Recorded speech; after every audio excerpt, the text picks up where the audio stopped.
important conversation there.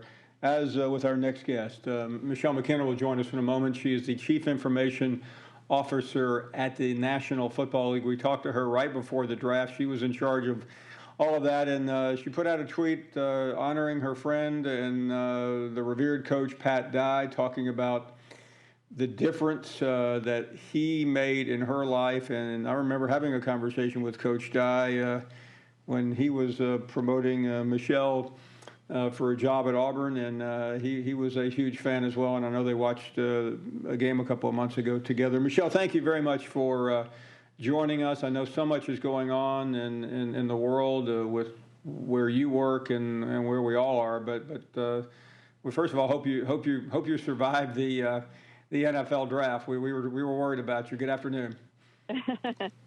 Good afternoon. Good to talk to you. Yes, we did. We survived it. We made it, and and then very quickly we're dealing with all other matters of things that impact our sport. But yes, it was a sad day for Auburn and the Auburn family, and we lost a great friend and a mentor, specifically for me. So thanks for having me.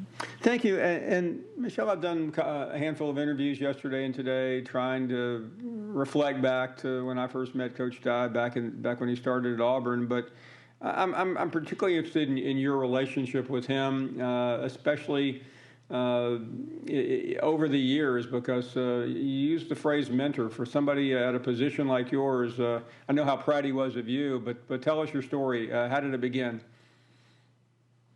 Well, it began because he was probably one of the best recruiters in college football, and my younger brother was a standout recruit. So we always joked a bit that he came to the Robinette household to recruit my brother, and he ended up getting me instead. My brother ended up ultimately playing at Alabama, and during that time frame when I'm 3 years older than my brother, so I was already at Auburn, had begun to be involved at Auburn. I was an Auburn Tigerette and did a lot of activities in and around recruiting, but I got to know Coach Dye during that time as really working in his office sort of as an administrative assistant as part of my work study program, as well as I was a tutor for a lot of athletes. And so I spent a lot of time back then. It was called Sewell Hall, and I put on just as much weight as a lot of the players, unfortunately. I've eaten there. Yeah, the food was really good. But that's what kind of had me being around him at such a young age, and a lot of late night talks when we were stuffing envelopes to send to potential prospects to play at Auburn. And he really got to know me and my family and my dreams and hopes, and was always so encouraging and took the time to sit and talk with me. That's how it started, and then we kept it up over the years. And I'm just thinking back as you were talking, Michelle, about his way, and a lot of people knew him, and he tried to, he was crazy and cunning like a fox, but he was a really smart man, and he had great depth. So I mean, he was also so curious. I'm interested in what some of these conversations were like. Yeah, I mean, that's interesting that you used that word, because I was describing someone to him yesterday, and that word came up to me too. And for those that knew he was a great college recruiter, it wasn't just because he was trying to get the best players, which obviously he was, but then he got really curious about what made each one of them tick.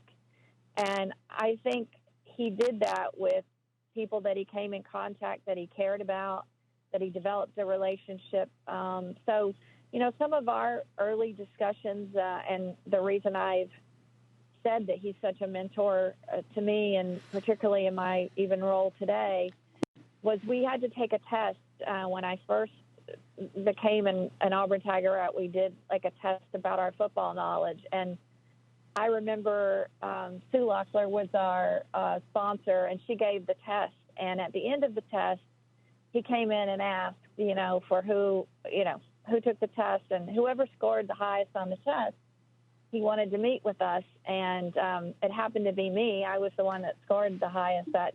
And so we had to talk about football, not about my brother and whether he was going to come play for us, but what did I like about football? And I remember him asking me that question and thinking, oh, is he asking me this because he wants really to recruit my brother, or does he really? And he really cared about me, because long after my brother committed and went to Alabama and I moved on and worked for Disney and did all kinds of things, I still remember him telling me, you have a really high football IQ, and don't let anybody tell you because you're a girl that that you don't have a place in football if you want a career in football. And, it took me a long time to get to a career in football, but, I was so young then for him to A, take the time, and B, to be just curious about what I was interested in. And I don't think I'm the only one. I think if you talk to a lot of people, that was how he was. Just curious about your life and what you wanted to do with it. And he always had some wisdom to drop on you. And sometimes it wasn't what you wanted to hear, but he was good at it. And Michelle, I can testify, I know how much he cared about you, because it was a couple of years ago, right in the middle of a conversation, he brought your name up, and he said, you better keep your eye on her. And I was like, I have to say this in all candor. I'm thinking, is this the Pat Dye that I knew back in the early '80s? Here he is, promoting a woman for a major position. I mean, it was, but he, like so many other people of his generation, made quite a conversion. But he was always open-minded, though. He may not have appeared to be, but he was. Yeah, and you know what I think, even given, God only knows the situation we're in right now as a country, and, the rush to think you understand how somebody feels based on either where they came from or what color their skin is or what their background is. I mean, all of us can learn and evolve, and just when you think you understand a situation, you get pointed out that you frankly don't. And what I always admired about him is that he certainly was an old Southern gentleman that in many ways fit a stereotype that someone who didn't know him might put him in. But I can tell you, as a young student at Auburn, and then throughout my career, he really wanted me to do well for me. But he also wanted me to do well because he felt like not enough voices had been heard for women in these positions. And that was just something that, he began to do and promote without me really even understanding. I wasn't living in Alabama. I didn't even know all the discussions initially that were happening. And, he really did care a lot more. And, he didn't go around talking about it, but he quietly did it. I think with people of color and with differing other, minorities, I think it was, he grew, evolved, and changed and wanted to make a difference. He struck me one time, Michelle. It was back really at the zenith of his career. I met him over at Legion Field. This is when that game, the Alabama-Auburn game, was still there. He would bring his team up the Friday before on the off week, and he asked me, he said, "Can you give me a ride to Children's Hospital, where the team was going to meet?" And in the conversation, he unloaded on me. He said, "I read your column the other day. I was blasting him for letting some player back on the team. It was a young African American player." And he just went, he said, "You don't understand. You don't know what you're talking about." I said, "Well, explain it to me." And he did, and I can guarantee you know where I'm going here. He began to explain to me the background of this young man, where he came from, what he had to overcome. And he said, "If I give him one more chance," he said, "that might change his entire life." And that was his attitude about everyone. He was always for the underdog, and I don't think that enough of that got out, and part of it's my fault since I covered him. But that went for anyone who was at a disadvantage, especially women.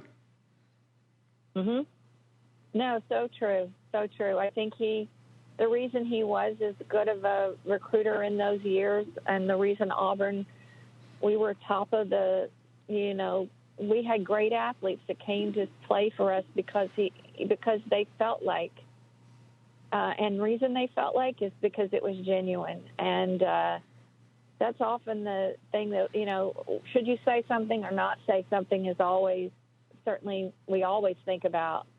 But he was never afraid. Like if he said that to you in the car driving, he was never afraid to say how he felt, even if it was unpopular, and he took the heat that came with it. He didn't claim to be holier than thou and making all the right calls himself, but he lived a life that, those of us who knew him and people that didn't could certainly be proud of. So it's hard to think that I can't just hear his voice. I got to introduce my daughter. He had seen her before, but we got to meet at Iron Bowl this past year at Auburn, and we sat together during the game. And I'm so glad I had that moment because I talked to him and reminded him of all those times. And he was sharp as could be. And my daughter walked away thinking, Mom, what an amazing difference that you had this man in your life all these years. And if I'd have known that was the last time I would speak to him, what I would have said. But I think he knew. I think he knew what he meant to me. Well, Michelle, I can say this in closing. I know how proud he was of you because we had a couple of conversations, and especially where you started and you're ending up as one of the highest-ranking women, if not the highest, in all of professional sports. So we appreciate you coming on and sharing those many memories, and all the best. I know we've got a couple of months ahead of us in the sports world that look like it's going to be a slippery slope, but all the best to you. Thank you. Thanks so much. Thank War you. Eagle. You got it.